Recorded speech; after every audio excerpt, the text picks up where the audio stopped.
Hi hello friends, welcome to my channel. Friends, ఎవరైనా మన ఛానల్ని ఫస్ట్ టైం చూస్తున్నట్లయితే తప్పకుండా సబ్స్క్రైబ్ చేసి వీడియో నచ్చితే తప్పకుండా లైక్ చేయండి. ఇక వీడియోలోకి వెళ్ళినట్లయితే ఈ రోజైతే ధీరజ్ని రౌడీలో పెట్టి చంపించాలని చూశాడు విశ్వక్ అని ప్రేమ ద్వారా నిజం తెలుసుకున్న వేదావతి మరి ఏం చేయబోతుందో తెలుసుకోవాలంటే ఈ వీడియోని స్కిప్ చేయకుండా చివరి వరకు చూడండి. సంక్రాంతి సంబరాలు ముగిశాయి. అందరూ కూడా చీకటి కావడంతో ఇంటికి వచ్చేస్తారు. కానీ ప్రేమ ధీరజ్ ఇంకా ఇంటికి రాలేదు. ఏం జరిగింది అని వేదావతి అయితే చాలా టెన్షన్ పడుతూ ఫోన్ చేస్తూ ఉన్న కాల్ లిఫ్ట్ చేయట్లేదు. ధీరజ్ ఎప్పుడైనా నా కాల్ వెంటనే లిఫ్ట్ చేస్తాడు. ఏమైనా జరిగిందా? ఎందుకో నాకు చాలా భయంగా ఉంది అని చాలా టెన్షన్ పడుతూ ఉంటుంది వేదావతి అయితే ఇంట్లో. అప్పుడే రామరాజు అయితే, ఏంటి వేదావతి, వాడేం చిన్నపిల్లాడు కాదు, నువ్వు అలా టెన్షన్ పడుతూ అందరినీ టెన్షన్ పెట్టకు అని రామరాజు అయితే వేదావతిని అంటూ ఉంటాడు. అప్పుడే వేదావతి అయితే, ఏంటో అండి, ఇంత చీకటి పడ్డా చిన్నోడు ప్రేమ ఇంకా ఇంటికి రాకపోవడంతో నాకు చాలా బాధగా ఉంది.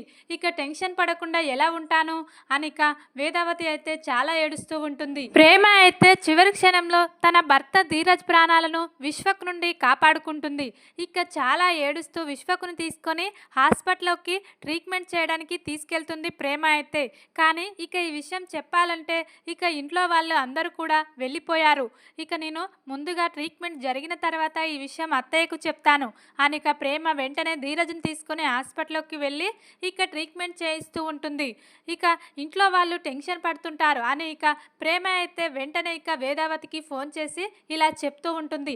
అత్తయ్య, ఘోరం జరిగిపోయింది. మా అన్నయ్య విశ్వక్ నా మీద ఉన్న ప్రేమతో ధీరజ్ని చంపేయాలని రౌడీలను ఏర్పాటు చేశాడు. నేను చివరి క్షణంలో వెళ్ళి బావను కాపాడుకున్నాను అత్తయ్య.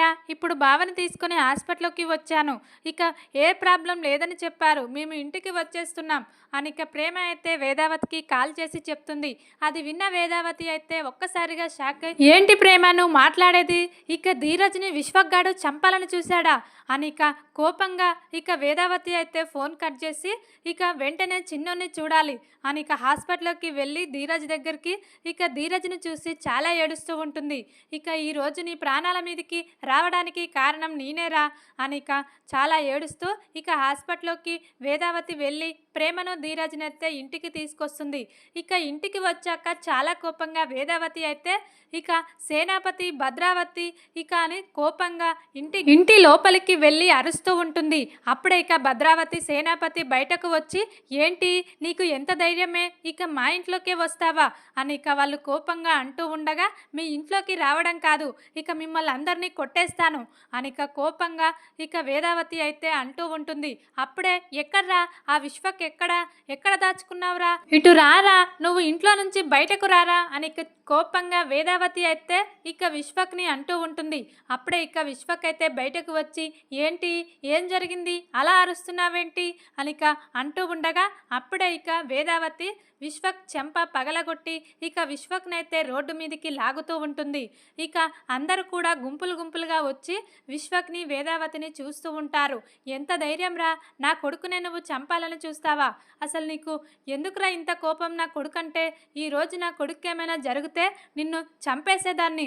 అసలు ఎందుకు ఇలా ప్రవర్తిస్తున్నావు?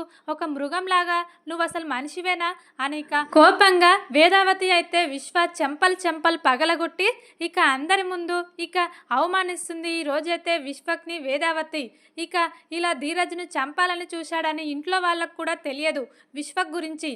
వాళ్ళు కూడా షాక్ అయ్యి, ఏంట్రా ఇలా చేసావేంట్రా, ఆ ధీరజ్ను చంపేయాలని రౌడీలను ఏర్పాటు చేయడం ఏంట్రా, ఇదంతా మాకు తెలియకుండా ఎందుకురా ఇలా చేశావు, ఎంతైనా వాళ్ళ ప్రాణాలను తీయాలనుకుంటావా అని ధీరజ్నైతే వాళ్ళ అత్తయ్య భద్రావతి సేనాపతి అందరూ కూడా తిడుతూ ఉంటారు. అప్పుడే విశ్వక్ అయితే, మరి ఏం చేయమంటారు నాన్న, మన పరువు మొత్తం పోయింది, వీడి వల్ల మన కుటుంబం ఇలా అయిపోయింది. ముందుగా వాళ్ళ నాన్న వల్ల, తర్వాత మళ్ళీ వీడి వల్ల నిన్ను తట్టుకోలేకపోయాను. మన ఇంట్లో వాళ్ళ బాధను చూస్తే నేను తట్టుకోలేకనే ఇలా చేశాను నాన్న. వీడు చేస్తే మన చెల్లెలు మన ఇంటికి వచ్చి మళ్ళీ మన అందరితో కలిసి ఎప్పట్లాగా సంతోషంగా చెల్లెలు ఉండాలనే ఇలా చేశాను నాన్న అని చెప్తూ ఉంటాడు విశ్వక్ అయితే. అప్పుడే సేనాపతి అయితే విశ్వక్ చెంప పగలగొడతాడు. ఏంట్రా నువ్వు చేసిన పని, ఒకరిని చంపాలని మనసు నీకు ఎలా వచ్చిందిరా అని అందరూ అందరూ కూడా విశ్వక్నే తిడుతూ కొడుతూ ఉంటారు. ఇక విశ్వక్ అయితే సరే ఇక నేను చేసింది తప్పే, ఇక నుండి ఎప్పుడు కూడా ఎవరిని కూడా చంపాలని ప్రయత్నించను అని ఇక తను చేసిన తప్పు అందరి ముందు ఒప్పుకుంటాడు. ఈ రోజైతే విశ్వక్ ఇక నుండి నేను ఎవరి ప్రాణాలను తీయాలని అనుకోను సరేనా అని ఇక వాళ్ళందరికీ మాట ఇస్తాడు విశ్వక్ అయితే. అప్పుడే ఇక ప్రేమ అయితే ఇలా తన బావను కాపాడుకున్నా అనే విషయం అయితే ఇక రెండు ఫ్యామిలీల వాళ్ళకు చెప్తుంది. ఇక నా భర్తకు ఏమైనా జరిగితే దానికి కారణం మీరవుతారు, ఇక తనకేమైనా జరిగితే నేను మాత్రం బ్రతకను, చనిపోతే ఇద్దరం చనిపోతాం లేకుంటే ఇద్దరం బ్రతుకుతాము, అంతేకాని ఇక నాకు తెలియకుండా మళ్ళీ అటాక్ చేసి చంపాలని చూస్తే ఊరుకోను అని ఇక ప్రేమ కూడా ఇక సేనాపతి కుటుంబం వాళ్ళకు వార్నింగ్ ఇస్తూ ఉంటుంది. అప్పుడే ఇక విశ్వక్ కూడా సరేనమ్మా నీకు సంతోషమే మాకు కావాలి, ఇక నువ్వు ఏడుస్తూ ఇలా చనిపోతానంటే ధీరజ్ను చంపేస్తానా, నేను అస్సలు కూడా మళ్ళీ ఇలాంటి పని చేయనమ్మా అని ఇక తన చెల్లెలకైతే మాట ఇస్తాడు విశ్వక్ అయితే. ఇక ప్రేమ కూడా చూస్తాను, ఇక నా బావకు ఏమైనా జరిగితే అప్పుడు ఇక మీ అందరి సంగతి చెప్తాను, ఇక నేను వెళ్ళడం కొద్దిగా ఆలస్యం అయి ఉంటే ఈరోజు నాకు నా బావ దక్కేవాడు కాదు, ఇక చాలామంది రౌడీల పెట్టించి ఇక చివరికి అన్నయ్య ఇక ధీరజ్ని కత్తితో పొడిచబోయాడు, ఇక అప్పుడే నేను వెళ్ళి ఆపి ఇలా ధీరజ్ని కాపాడుకున్నాను, ఇక ఈరోజు ధీరజ్ చనిపోయేవాడు నేను వెళ్ళకపోతే, ఇలాంటి క్రూరముఖంగా ఇలా ఆలోచిస్తున్నావెందుకన్నయ్య అని ఇక అందరి ముందు ప్రేమ కూడా విశ్వక్ని చాలా తిడుతూ అవమానిస్తూ ఉంటుంది. ఇక ఏది ఏమైనా ఈరోజైతే ప్రేమ తన భర్త ధీరజ్ ప్రాణాలను కాపాడుకొని ఇక తన ఇంటికి తీసుకొస్తుంది. ఇక ఇది తట్టుకోలేని ఇక వేదావతి అయితే కోపంగా ఇక తన పుట్టింటికి వెళ్ళి అందరినీ కూడా తిడుతూ ఇక గట్టిగా వార్నింగ్ ఇస్తుంది. వేదావతి ప్రేమ ఇద్దరు కూడా ఇక తన పుట్టింటి వాళ్ళతో చాలా గొడవ పడుతూ ఉంటారు ధీరజ్ విషయంలో. ఇక వీళ్ళందరూ ఇలా బజార్లో గొడవ పడుతూ ఉండగా ఇంతలోనే అటుగా రామరాజు వస్తూ ఉంటాడు. ఇక వీళ్ళ గొడవ చూసి ఇక అక్కడ స్టాప్ చేసి ఏంటి గొడవ ఏమైంది అని ఇక రామరాజు అయితే అంటూ ఉండగా అప్పుడే ఇక వేదావతి అయితే నేను చెప్పాను కదండి మన చిన్నోనికి ఏదో జరిగింది అందుకే ఫోన్ లిఫ్ట్ చేయలేదని, ఇక ఈరోజు ఇలా రౌడీల పెట్టి మన చిన్నోన్ని చంపించేయాలని చూశాడు ఈ విశ్వక్, అందుకే వీన్ని సరైన విధంగా బుద్ధి చెప్పాలని ఇక్కడికి లాక్కొచ్చి వీన్ని కొడుతున్నాను అని ఇక చెప్తూ ఉంటుంది వేదావతి అయితే రామరాజుతో.